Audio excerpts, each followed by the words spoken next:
Oi, biotecnauta, seja bem-vindo a mais um episódio de Universo Biotech. Hoje vamos falar sobre o melhoramento de plantas, pois nos permite obter plantas mais resistentes às doenças, a pragas, também às mudanças climáticas ou condições extremas e assim por diante. Bom, para isso, hoje eu tenho uma surpresa para vocês. Tenho uma convidada muito especial. Ela é uma mulher maravilhosa que eu quero que vocês conheçam. Bora lá?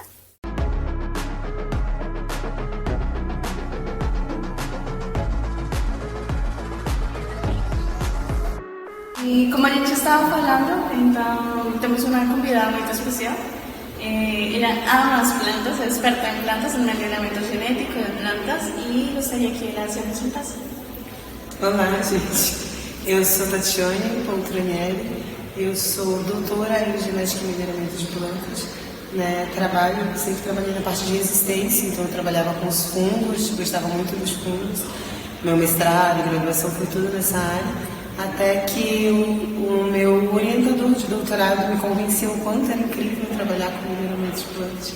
E eu comecei a trabalhar com ele visando resistência, então juntando aí com a parte de doença das plantas. E eu aprendi a me apaixonar, pelo melhoramento de plantas e o quanto ele beneficia, e o quanto a gente tem ganhos com essa parte. Então, a partir daí, eu comecei a trabalhar justamente com a parte de melhoramento. Bom, profe, e nós estamos dizendo muito melhoramento de plantas, mas o que é? Do que se trata o melhoramento de plantas? Então, quando a gente pensa em melhoramento de plantas, se a gente for pensar lá desde o passado, a gente sempre trabalhava buscando os homens, quando pesquisavam e cuidavam das suas plantações, eles sempre trabalhavam tentando identificar uma planta que fosse mais produtiva, fosse mais saborosa. Então, eles estavam sempre buscando melhorar essas plantas. Então, intrinsecamente, antes da gente entrar no melhoramento de plantas mesmo, pesquisa voltadas para isso, os homens iam fazendo isso, e que permitiu que os homens deixassem de ser nômades, e focassem em um único local. Quando eles começam a trabalhar com essas plantas e cultivar essas plantas. Então, eles vão sempre selecionando as melhores plantas e fazendo com que o que fosse melhor para eles fosse, então, mantido nas plantas, é o que a gente chama de plantas domesticadas. Então, são as plantas que por algum motivo, alguma atuação do homem, tornaram-se o que elas são hoje. E a gente está falando há pouco tempo que tem um pesquisador, ele se chama Stefano Mancuso. Ele tem muita pesquisa sobre a inteligência de plantas. Então, como elas aprendem, quais são os sentidos que elas têm para se adaptar. Mas elas sozinhas não conseguem se defender de todas as coisas, do clima, do tempo, certo? Elas precisam de ajuda, de uma mão. Então, qual a necessidade de nós, como sociedade, como pesquisadores, mexer nelas? Qual a necessidade de nós melhorar essas plantas, além do que você já... Então, quando a gente pensa no melhoramento dessas plantas, as plantas elas são muito versáteis. Então, elas estão no meio ambiente, elas se mantêm ali porque elas conseguiram sobreviver às sucessivas seleções, Só que algumas doenças que a gente tem nas culturas acabam tornando essa planta não é suscetível, não é resistente a essa doença. Então, isso acaba sendo um problema para a gente. Porque se a gente for pensar no melhoramento, o melhoramento ele tem um lado muito legal, que seleciona as melhores plantas, que traz as melhores coisas, mas deixa as plantas muito suscetíveis, Então, a gente não tem uma grande quantidade de genótipos de plantas, as plantas são todas iguais, e isso permite que as doenças, que os fungos, que os insetos consigam atacar essa planta com uma maior intensidade. Então, isso é um problema para a gente. E a planta, ela tenta evitar que isso aconteça, Então, se a gente for pensar na resistência da planta, as plantas, no geral, elas são resistentes a tudo, elas são suscetíveis a uma coisa, especificadamente. Então, essa suscetibilidade é a exceção da planta, mas é o que a planta não consegue aguentar de jeito nenhum, determinada doença ali. Então, ela vai tentar criar alternativas sozinha de se manter, de produzir, enfim. Mas ela demora para fazer isso. Então, quando a gente vem e dá uma mãozinha para ela, faz alguma modificação, induz a produção de algum hormônio, alguma proteína, ou coloca algum gene específico para essa planta já vai produzir essas proteções dela, esse escudo dela, de uma forma muito mais rápida. Então, assim, a gente consegue garantir que a planta cresça e se desenvolva, porque elas são, né, muito espertas. Assim como elas, os patógenos todos que atacam elas, pragas, também são. Então, por isso a gente vive nesse combate, né, essa briga entre a planta e os patógenos. Né? Então, eles ficam brigando e quem ganha é quando ataca, quando ela consegue se tornar resistente. Isso, perfeito. Então, essas são algumas vantagens. E agora, desvantagens. Você mencionou alguma coisa de quando não temos muito material genético, muita diversidade.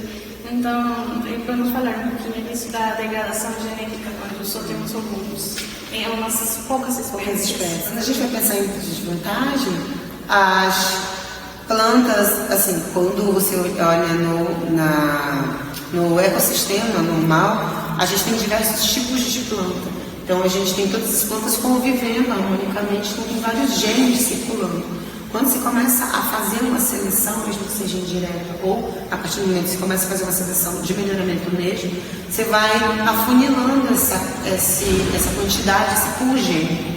Então, a gente tem poucas plantas. Então, a gente acaba provocando aí, pode provocar uma erosão genética. Então, a gente tem perdas genéticas. As plantas são fortes, mas tem, vamos supor, um milho, você tem 20 tipos de milho. Quando você começa a cultivar mais especificamente 3 deles, os outros que já foram, que a gente chamou de domesticados, eles são perdidos, porque eles dependem do cultivo do homem. Como não tem esse cultivo, eles vão se perdendo.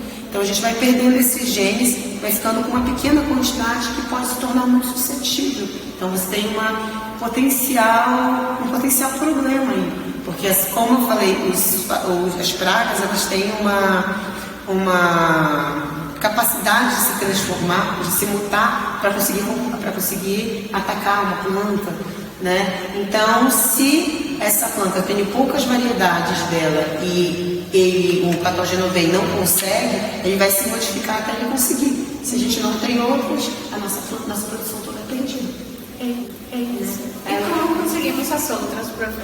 Aqueles bancos assim. Então, a gente consegue fazer isso através de um estudo de aumentar a variabilidade. Então, a gente faz isso com análise de recursos genéticos, porque as plantas, elas têm vários tipos de planta, né? Tanto dentro do lugar onde elas são produzidas, como os centros de origem, né? As áreas principais onde elas nasceram pela primeira vez. Então, ali a gente tem uma grande quantidade dessas plantas. Então, a gente tem esses tipos diferentes de planta que se mantêm ali com diferentes genes, que podem ter características para a gente. Se a gente não cultiva isso, se a gente não cuida, isso é perdido, né? Uma forma que a gente tem de tentar manter isso são os bancos de germoplasma, né? Então, os bancos de germoplasma, eles têm um potencial, uma força, uma importância muito grande, porque ela consegue guardar grande parte das sementes que a gente tem. Então, a gente mantém os nossos recursos genéticos, eles não são perdidos, né? O problema de fazer isso dentro de um banco de germoplasma é que você pega e congela uma semente. Então, na hora que você congela essa semente, o ciclo normal dessa semente, ela não vai continuar evoluindo e se desenvolvendo como no ambiente ela faria. Então, a gente vai ter algumas perdas por causa disso. Então, a gente tem então os bancos, que são esses bancos de germoplasma, que a gente chama bancos de germoplasma in situ, né? E o ex situ. Então, eles podem estar ali congelados dentro de uma geladeira, por exemplo, a 1 grau, ou elas podem ser consideradas também, elas podem ser mantidas em vivo, né? Elas podem ser mantidas num campo onde elas vão continuar se desenvolvendo. E a gente pensa, uma coisa muito marcante dentro do banco de germoplasma, o melhoramento ele surge ali depois da Primeira Guerra Mundial. Então, quando ele surge na guerra, depois da guerra, no pós-guerra, ele surge por conta das necessidades aí a gente conseguir aumentar a produção das plantas, a produção da alimentação, ainda mais porque apareceu durante a guerra um pesquisador que foi Malthus, que criou a teoria malthusiana, né? Criou não, ele falava que a população cresceria em escala aritmética e a produção em escala aritmética e a população em escala geométrica. Então não conseguiria, daí ia ter um momento em que todo mundo ia passar fome e ia morrer. E aí fica todo mundo desesperado, então, por conta disso, e começa-se a buscar alternativas para aumentar a produção. Então é assim que surge o melhoramento. O melhoramento surge buscando identificar plantas superiores para a produção, voltado para isso, né? Então, ele só se preocupava com essa parte, mas pensando em diminuir, não se preocupando em ter uma maior variabilidade, em ter uma grande quantidade de plantas. Ele não pensava nisso lá no passado, né? Então, a gente tem um pesquisador que lá no passado viu, olha, tem vários tipos de planta, tem coisas interessantes aqui. E esse pesquisador, ele ele é um agrônomo russo, e ele começa a pesquisar em todas as partes do mundo, ele vai para todos os cantos do mundo e identifica as melhores sementes.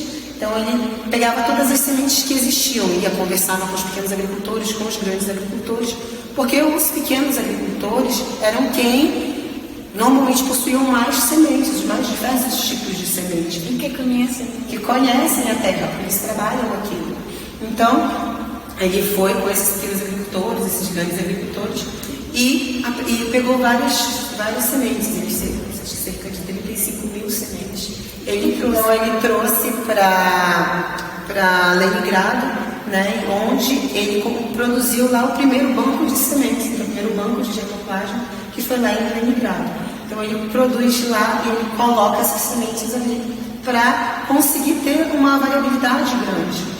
E como ele era um agrônomo geneticista, ele um agrônomo geneticista russo que identificava ali, passou durante a vida dele muitos problemas, então de fome, viu as necessidades, ele sabia que ele precisava trabalhar com algumas plantas e fazer com que essas plantas fossem boas para o local onde ele produzia, no caso a Rússia.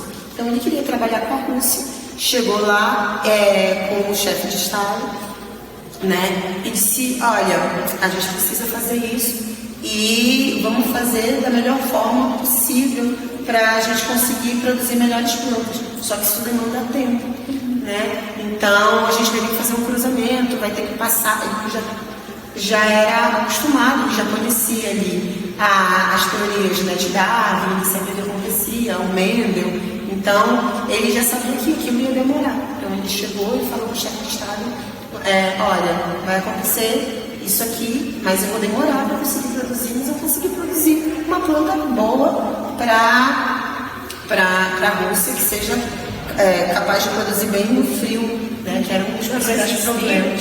Resistência ao frio, que era um dos principais problemas da Rússia. Mas nesse momento ele acaba se topando com um outro agrônomo, né, que era Lisenko. E o Lisenko chega e diz, não, isso é papo furado, eu consigo fazer uma transformação rápida, em 2 anos no máximo a gente já tem uma planta adaptada. Se a gente pegar a plantinha aqui, colocar aqui no frio, em 2 gerações ela já está acostumada com o frio. Isso é papo furado, não vai acontecer, não está errado. E então, o chefe de Estado, Lenin, na época, acredita então na teoria de Lisenko e ele começa a fazer com que essa teoria que fosse colocada em prática. Então ele pega e acaba impedindo o indivíduo de trabalhar, ele vai deixando de trabalhar, não vai conseguindo trabalhar nessa área, ele vai trabalhando à parte, até que em determinado, acho que em 1940, ele é pego num dos seus trabalhos, né, e é enviado para um campo de concentração. E ele fica nesse campo de concentração preso por um tempo, né? E logo uns 2 anos depois a guerra está aí estourada, né? Então a gente tem um grande problema. E a gente chega então, no momento em que os soviéticos chegam a Leningrado, que a gente chama de, foi o cerco a Leningrado, que durou 3 anos. Então eles chegam a Leningrado e fecham a cidade. Então a hora que eles fecham a cidade, começa a ter um grande problema, porque não tem mais suprimento de alimentos, de água, né? Não tem mais nada ali dentro. Então é triste até pensar assim, mas nesse período as pessoas morriam de fome na rua, né? E elas morriam de fome, elas comiam, tem registros na internet, elas comendo pedaços de parede, elas indo para a rua pegar aqueles cavalos mortos da guerra, se alimentar da carne desses animais. E aí quando os biólogos da época viram esse problema todo na cidade, eles correm então para o banco de democragem, que era o primeiro banco que foi criado, né, para o banco de sementes. Eles correm para o banco de sementes para proteger o banco de sementes. Então eles correm para lá para proteger dos soviéticos, né, que podiam vir causar um problema, mas também da população que podia vir a pegar as sementes e se alimentar aí, né, porque elas eram fontes de proteína, enfim, né, as sementes podem ser um bom alimento. Então eles foram tentar proteger esse banco. E é engraçado porque pensa-se que passou tanto tempo e eles tinham a opção de ou proteger ou se alimentar e se manter vivos, mas eles escolheram morrer protegendo o que eles acreditavam. Então eles foram encontrados, todos os biólogos mortos, né, mas protegendo aquilo que viria a ser uma necessidade para todo mundo, né, que poderia ser uma coisa muito grande. E isso a gente vê até nas diversas guerras que a gente tem, né, que eles foram nesses bancos de sementes e conseguiram pegar as sementes que haviam sido perdidas. Então, na Síria, por exemplo, eles tinham perdido toda a produção de abóbora, então não tinha mais nenhuma semente de abóbora. Mas essa semente tinha sido enviada para um dos bancos de germoplasma. Então, eles conseguiram pegar essas sementes de volta para conseguir voltar e produzir novamente. Então, isso eles conseguem fazer. Eles entregaram a vida, né? Porque eles sabem da importância, sabiam da importância de conservar as sementes e conservar a biodiversidade. É isso mesmo. E, bom, poderíamos continuar nessa linha. Bom, o pesquisador sabe da importância, sim. Mas às vezes os pesquisadores estamos tanto no laboratório que esquecemos que também temos que trabalhar no campo, que temos que trabalhar com a comunidade, sim.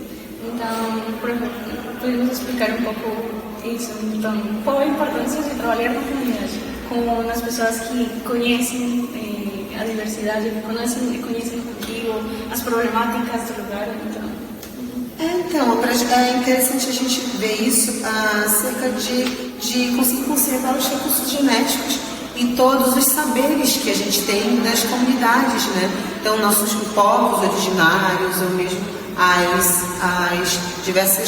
os diversos índios, né? As nossas diversas populações antigas que trabalhavam com isso, elas conhecem os melhores materiais, as melhores plantas, qual o melhor período de cultivo, ou como tentar se sair de uma praga ou de uma doença sobre determinada cultura. Então, é importante a gente trabalhar com esses agricultores, tanto pequenos quanto grandes, para mostrar, primeiro que a gente precisa mostrar a necessidade de ter plantas, dependendo das plantas melhoradas, assim a gente consegue ter melhores materiais, ou materiais que se propaguem por maior tempo.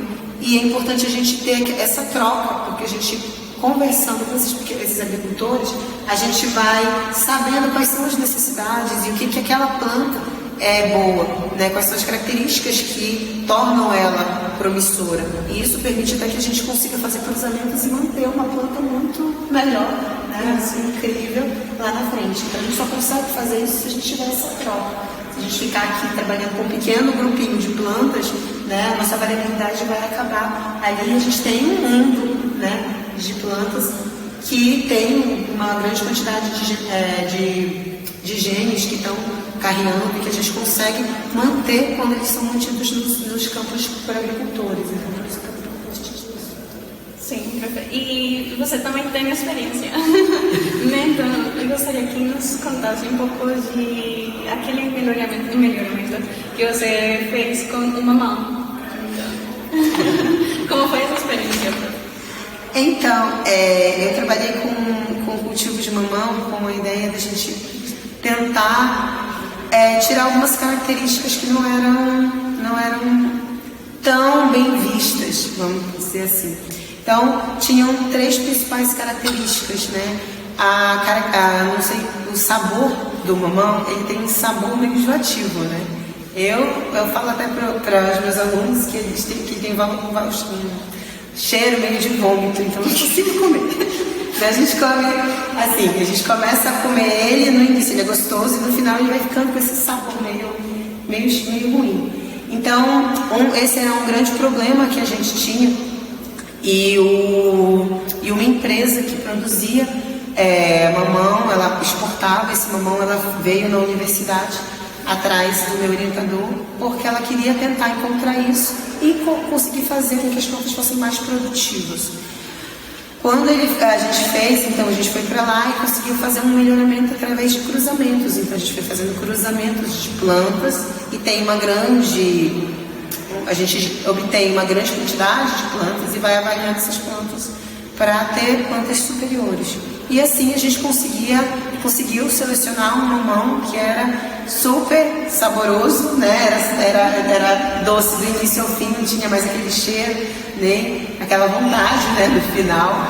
Então ele foi muito bem visto. Um problema é que 90% dessa produção é exportada, né? Então o país mesmo que produziu quase não fica com essa matéria-prima, mas é um mamão que é muito saboroso, que a gente conseguiu fazer.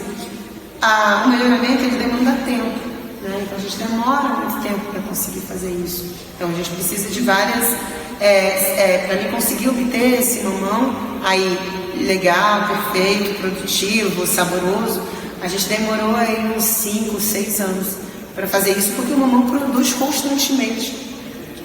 Agora, quando a gente vai pensar numa alternativa dentro da biotecnologia, né, a gente pode inserir esse gene de característica dentro dos cultivos, ali fazendo um bombardeamento ou através de agrobactério, né, a gente vai inserir esses genes e quando a gente insere esses genes, a gente consegue obter a planta de uma forma muito mais rápida, certo? Quando a gente insere um gene, esse gene único que a gente inseriu, ele não tem todas as características, a planta não vai ter todas as características necessariamente do que a nossa planta principal. Então é importante a gente fazer uma avaliação. Por isso a gente tem aí as leis de biossegurança todas, para garantir que uma planta que foi modificada, ela tenha todas as características de que é boa e que não vai causar nenhum problema para a gente. Né? Porque quando a gente pensar, um transgênico, ele é um problema, ele vai matar, se você ficar comendo ele, você vai ter câncer. Né? E não é bem assim, é muito mais do que isso. E a gente tem técnicas que são voltadas para isso, para tentar ter uma planta melhor. Quando a gente obtém essa planta melhor, a gente fez a nossa transformação lá dentro do laboratório, nas nossas célulazinhas, essa planta precisa, para ela poder se desenvolver, a gente vai ter o cultivo de células e tecidos. Isso que eu queria te perguntar, então, como é no laboratório que você consegue isso? Como é o cultivo de plantas? Porque em campo a gente sempre imagina assim, até rápido, né? E a plantinha, mas em laboratório já vamos a terra, o que as pessoas, os pesquisadores utilizam no laboratório? Então, quando a gente vai para o laboratório, a gente vai ter um meio de cultura, né, que tem todos os nutrientes que a planta precisa. Então, a planta vai precisar de, sei lá, você está trabalhando com abacaxi. Abacaxi vai precisar de 20 nutrientes, tantos micronutrientes, vitaminas e ácidos e tal, tudo que ela vai precisar, a gente tem no nosso meio de cultura. Só que a diferença é que a gente não vai ter um campo gigante, né? A gente vai ter um laboratório com um monte de tubinhos, né? Um monte de vidrarias aí que guardam essa planta. E qual é o benefício disso? Quando a gente coloca isso no cultivo de células e tecidos, a gente consegue ter uma grande quantidade de plantas num pequeno espaço.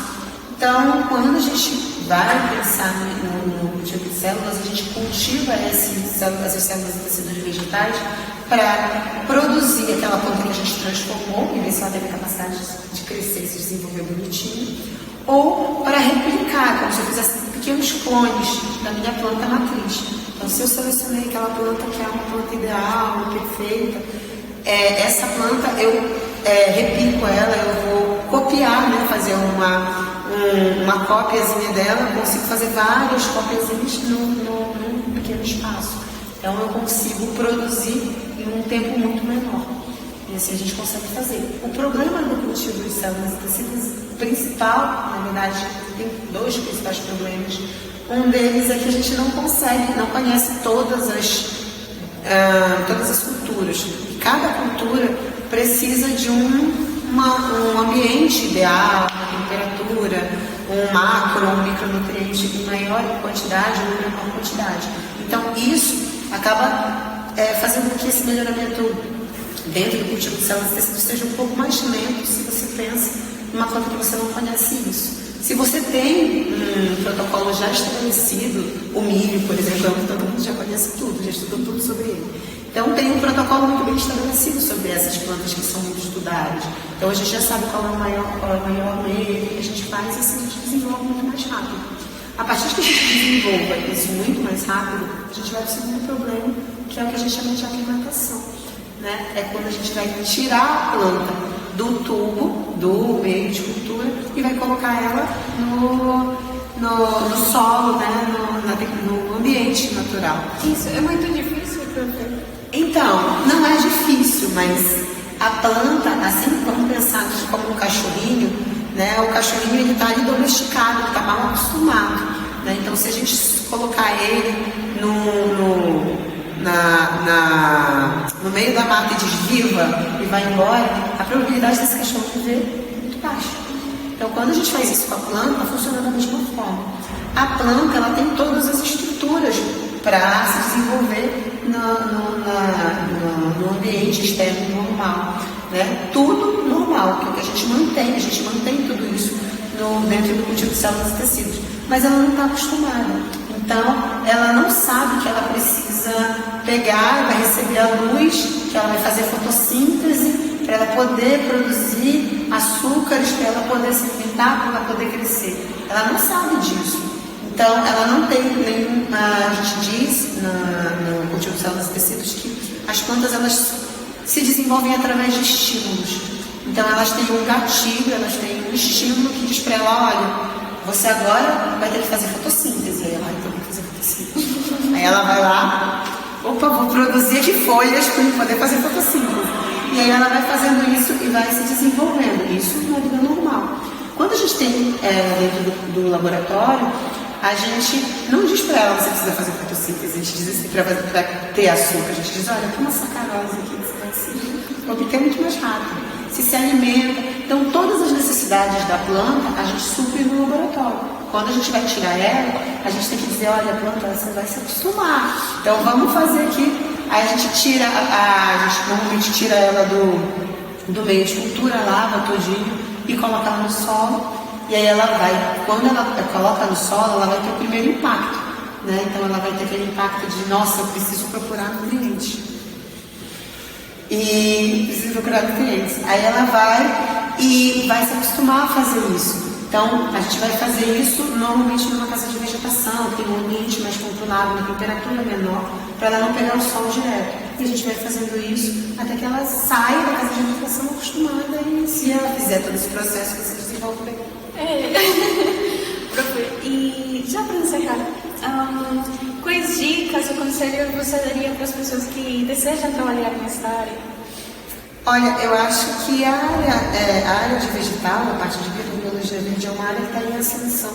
Né? Então, na biotecnologia é uma área de super necessidade e a gente não tem profissionais voltados para isso.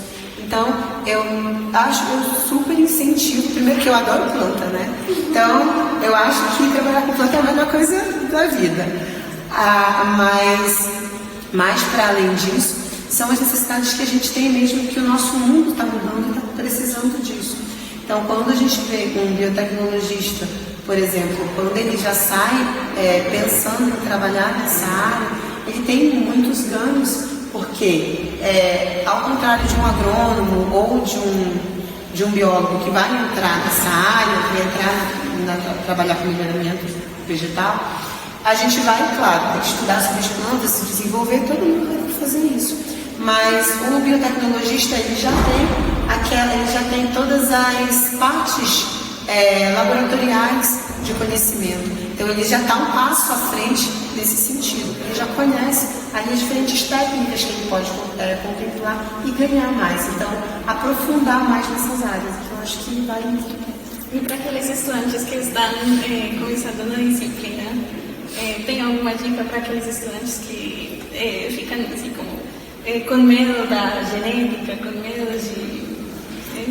Eu acho assim que não precisa ter medo. A parte vegetal, ela é encantadora, e na medida que você vai trabalhando, você vai perdendo esse medo sobre isso, né? E eu acho que é vocês testarem, né? Você fazer deixar de ver tudo na teoria e ver na prática, porque na hora que você faz a prática, você vai conseguindo desenvolver o paixão. Eu acho que é a melhor forma de se apaixonar, né? Eu adoro plantas, então por isso que eu coloco muita prática, né? Para fazer os meus alunos se apaixonarem pelas plantas. Isso. Obrigada, por estar aqui, por nos explicar mais deste tema. Gostaria que tivéssemos mais tempo, mas por hoje já não temos, então eu te agradeço de novo por estar aqui, por nos explicar. Obrigada. Eu que agradeço, Deus. Obrigada a vocês. Bom, e já para encerrar, só um joguinho. Quem criou a maior coleção de sementes do mundo? A. Lenin Grau. B. Nikolai Vavilov. C. Lysenko. Tá fácil, né? Beijos, até a próxima.